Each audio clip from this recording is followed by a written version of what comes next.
they found that there were some unusual things about my near-death experience, and one of which was that there was a moment in front of the light where I said, just out of nowhere, I said, "Can we stop right here? Can we stop right now? I want to understand this. I have some questions." And the light said, "Of course." And really? So okay. this is the so first. It lets you do that. Well, this is the first recorded case they know of where the experience became an interactive experience.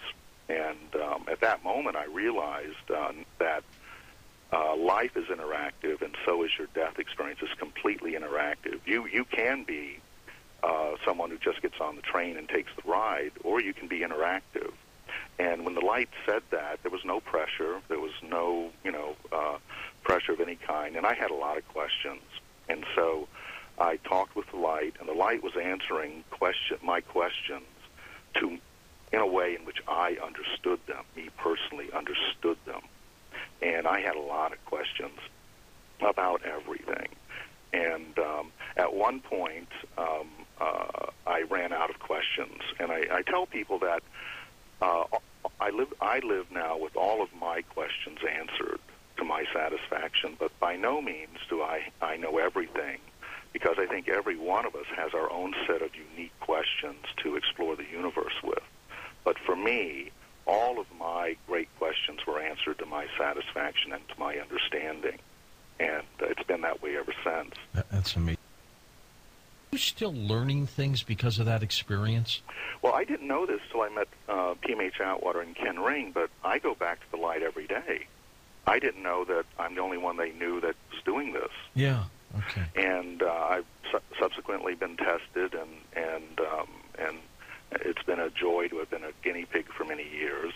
But I thought everyone was doing it, and I go back to the light every day, or at will, if I need to, for doing consultations or inventions and things like that. And I've been tested. I can invent on command. The lessons that you learned out there, who gave them to you? Well, I call it the great light. It's the great self. There's only one of us, actually, in this world and in this universe, and it is the great self. It is the sum total of all of us and everything that's ever been. The concept of God is simplistic, or a white man in the sky with a beard. Very, very simplistic to what's really going on. But it is the self. It is our self. And it is the sum total of everything that's ever been learned in this universe. The fact that you did this and you've come back and you've learned, you've trained people, you've talked to others, you have been studied literally with a microscope.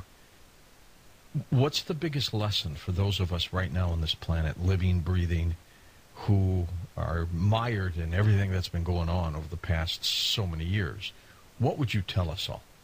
That creation has just begun, and the future is so bright. Believe it, the future is so bright for humanity, and we can get into the details later. Yeah. But what I learned is that we've already made it. We just haven't realized it. We've already made it.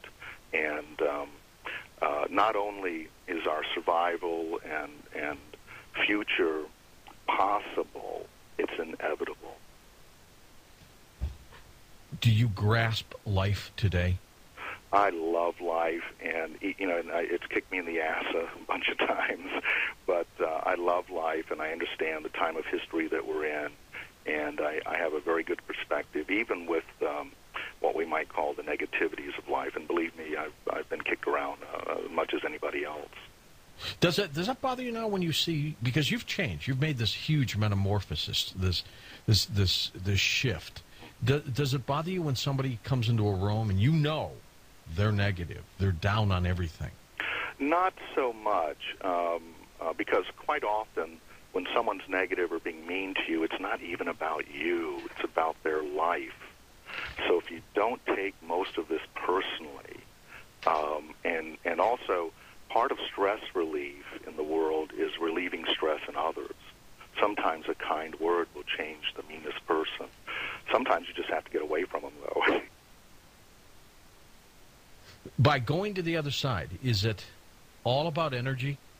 No, it's about so much more. You know, what I learned was that there's so much more than even life and death. We're still dealing with survival and what we call life and death.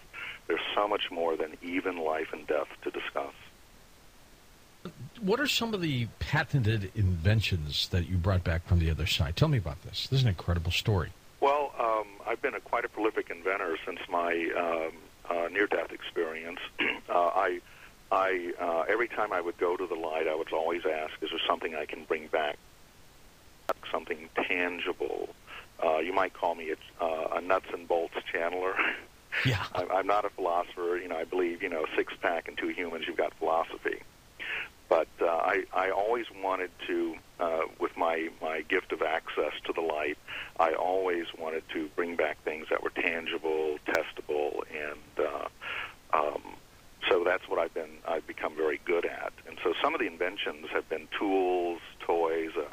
I invented a microscope for studying live cells with light, because, you know, light affects everything. So how do you study the effect of light on something when the very light in the microscope is, in fact, affecting what you're looking at, if you're looking at live cells and things like that? So, but my main thing is something I've been working on most of the time, and it's a passion of my life, and I hope to be working on it the rest of my life. And it involved the last question I ever asked the light. And when I was with the light and I had run out of questions, and I thought I was done, the light said to me, "And what was your first question?" And what the light and what the light meant was that there's a time in our life, young or old, there's a time in our life when we have one significant question that is sort of comes from our soul, and that is the main question of your life. And for me, when the light reminded me of that, it reminded me of when I was a child. And when I was a child, I used to ask, and maybe this is because I was raised for part of my life in Catholic boarding schools and told I was going to go to hell for eternity. So you start contemplating deep things at an early age. So I used to wonder, well, why do we grow old and die? I mean, why, if there is a God, why would he create this pathetic little lives in which you tend to live just long enough to get your head together, make a little money, and you die? So my question during childhood was, I was always asking everybody, especially if you were a doctor, I would say, why do we grow old and die? Why do we grow old and die? And literally, that I bugged everybody with that question, and actually thought I was going to be a doctor and study all that because of because this was my question. But puberty hit, and I got interested in girls and music and all that sort of thing, and kind of forgot about it. But when the light reminded me, I said, yes. Why do we grow old and die? And two columns of light came out of the light, one to my right, one to my left, and out of the column to the right stepped a short, skinny guy that looked like he was from India with kind of a little turban thing on his head. Mm-hmm. And all I heard or saw was the word Denshaw.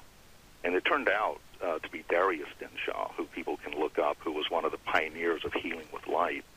And he stepped out the light and started educating me on how to heal with light and light waves and colors of light, things like that. And he educated me. And then out of the column on the left stepped a short, portly guy with a beret on and a funny mustache, and it turned out to be Walter Russel.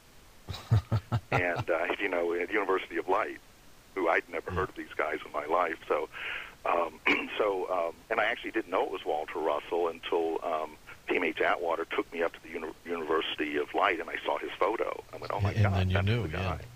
But so he educated me on starlight, the essence of light, and he did this by drawing pictures in the air that we now call fractal geometry. And I could see in the fractal geometry everything, and I could understand what he was saying.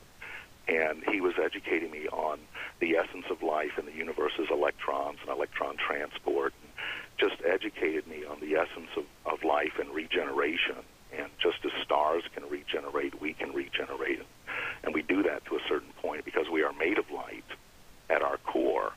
And we come from the light, we're made of light, and we return to the light. It's all about light. And so he educated me with formulas and things that I indelibly And so that led to, after my experience, I would write all this down, and I would revisit the light, and I didn't understand. I was like writing down what I was seeing, but